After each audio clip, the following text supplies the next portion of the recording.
Hello நண்பா, welcome to our channel. இந்த வீடியோவில் ஒரு இம்பார்ட்டன்ட் டாபிக் பற்றி தான் நம்ம பேச போகிறோம். நீங்கள் இந்த வீடியோ சூஸ் பண்ணலை, வீடியோ தான் உங்களை சூஸ் பண்ணியிருக்கு. பிகாஸ் ஃப்ரம் டுடே உங்கள் லைஃப்பை உங்களோட கண்ட்ரோலில் கொண்டு வர வேண்டிய நேரம் இது. அதிலும் முக்கியமாக உங்களுடைய எமோஷன்ஸ் அண்ட் மைண்டு. உங்ககிட்ட ஒரு கொஸ்டின் கேட்குறேன், உங்களை கண்ட்ரோல் பண்ணுறது யார், நீங்களா இல்லை உங்கள் மைண்டா? ஸோ இன் திஸ் வீடியோ உங்களோட பழக்க வழக்கங்கள், எண்ணங்கள், உணர்வுகள் மற்றும் உங்கள் ஃப்யூச்சரை எப்படி உங்கள் கட்டுப்பாட்டில் கொண்டு வரலான்னு நான் சொல்ல போகிறேன். ஸோ இந்த வீடியோவை சும்மா பார்க்காம உணர்ந்து பாருங்கள். ரொம்ப சக்தி வாய்ந்த உங்கள் மனசை எப்படி கட்டுப்படுத்தலான்னு 12 ஸ்டெப்ஸு சொல்கிறேன். இந்த வீடியோ கண்டிப்பாக உங்கள் லைஃப்பில் யூஸ்ஃபுல்லாக இருக்கும். ஸோ திஸ் இஸ் உங்கள் mentor Satish and welcome to the paper mentors. Tip number 1, உங்கள் மனதின் உணர்வுகளை எப்படி புரிந்து கொள்வது. பொதுவாக நம்ம சோகமாகவோ அல்லது கோபமாக இருக்கும்போது நான் இப்படி இருக்கக்கூடாது, ஹாப்பியாக இருக்கணும்னு நினைக்கிறோம். ஆனால் அது நம்ம உணர்வுகளை கட்டுப்படுத்துவது என்பது அவற்றை அடக்கி வைப்பதில்லை. அதுக்கு பதிலாக அந்த உணர்வு என்ன சொல்ல வருதுன்னு கவனிக்கிறது தான் ரொம்ப முக்கியம். ஃபார் எக்ஸாம்பிள், நீங்கள் கோபமாக இருக்கும்போது உங்களுக்கு ஏதோ ஒரு அநீதி நடந்திருக்குன்னு அர்த்தம். பயம், உங்கள் மனசு ஏதோ ஒரு சவாலுக்கு உங்களை தயார்படுத்துகிறது என்று அர்த்தம். சோகம், உங்கள் மனதிற்கு ஏதோ ஒரு இழப்பிலிருந்து குணமாக நேரம் தேவைப்படுகிறது என்று அர்த்தம். பொறாமை, வாழ்க்கையில் நீங்கள் உண்மையிலே எதை அடைய விரும்புகிறீர்கள் என்பதை அது காட்டுகிறது. ஸோ நம்ம எமோஷன் கூட சண்டை போடாமல் அதோட உணர்வுகிட்ட பேசுங்க. இந்த எமோஷன் என்ன சொல்ல வருது ஏன்னா உங்களுக்கு நீங்களே கேட்டுக்கோங்க. அப்படி நீங்கள் உங்கள் எமோஷனை ஃபைண்ட் பண்ணால் மட்டும்தான் அதை உங்களால் ஈஸியாக கண்ட்ரோல் பண்ண முடியும். Tip number 2, challenge your negative thoughts. பல நேரங்களில் நமக்கு வெளியே இருக்கிற எதிரை விட நமக்குள்ளே இருக்கும் எதிர்மறை எண்ணங்கள் தான் ரொம்ப ஆபத்தானவை. உன்னால் முடியாது, நீ தோத்துடுவ, அவமானப்படுத்தப்படுவேன்னு நம்ம மைண்டுக்குள்ளே ஒரு சிறிய வாய்ஸ் சொல்லிக்கிட்டே இருக்கும். பெரும்பாலான மக்கள் செய்யும் மிகப்பெரிய தவறு என்ன தெரியுமா?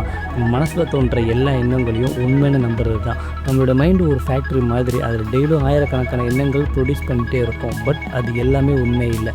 ஃபார் எக்ஸாம்பிள், நீங்கள் ஒரு பெரிய கம்பெனியில் இன்டர்வியூ அட்டன் பண்ண போகிறீங்கன்னா அதுக்குள்ளே உங்கள் மைண்டு நிறைய எண்ணங்கள் ஓடும். நான் இந்த இன்டர்வியூவில் செலக்ட் ஆகிடுவானா, நான் பேசுகிற இங்கிலீஷை பார்த்து சிரிப்பாங்களா, அப்படி திங்க் பண்ணிக்கிட்டே அந்த வாய்ப்பை நீங்கள் தவற விட்டுருவீங்க. அதுக்கு பதிலாக அந்த மாதிரி தாட் வரும்போது இது 100% உண்மை இல்லை அப்படின்னு சொல்லிட்டு சவால் விடுங்க.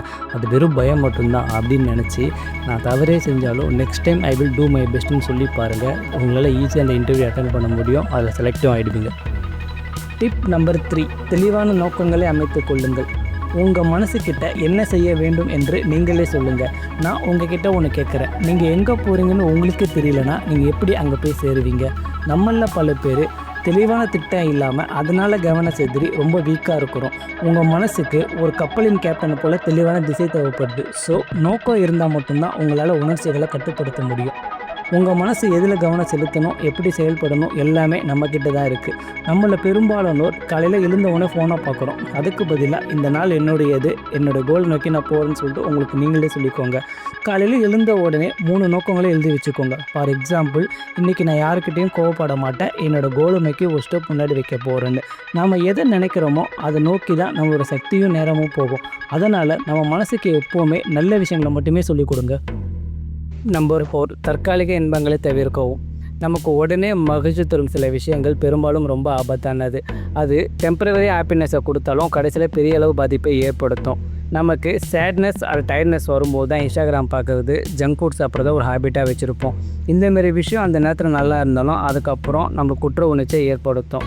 எளிதான விஷயங்களை விட்டுட்டு சரியான விஷயங்களை பண்ணால் மட்டும்தான் நம்மளுடைய மனசை கட்டுப்படுத்த முடியும். ஃபார் எக்ஸாம்பிள், நைட்டு 11 மணிக்கு தூங்காமல் வெப் சீரிஸ் பார்க்குறது, அப்படி இல்லைன்னா நைட்டு தூங்கிட்டு மார்னிங் ஃப்ரெஷ்ஷாக இருக்கிறது. நீங்கள் எதை சூஸ் பண்ணுவீங்க?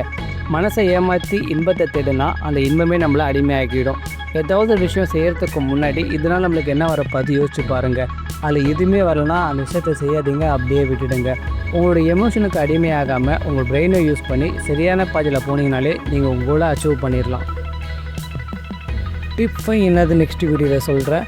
வீடியோ பிடிச்சிருந்தால் லைக் பண்ணுங்கள், ஷேர் பண்ணுங்கள். யாராச்சும் நம்ம சேனலுக்கு புதுசாக வந்திருந்தீங்கன்னா சப்ஸ்கிரைப் பண்ணிக்கோங்க.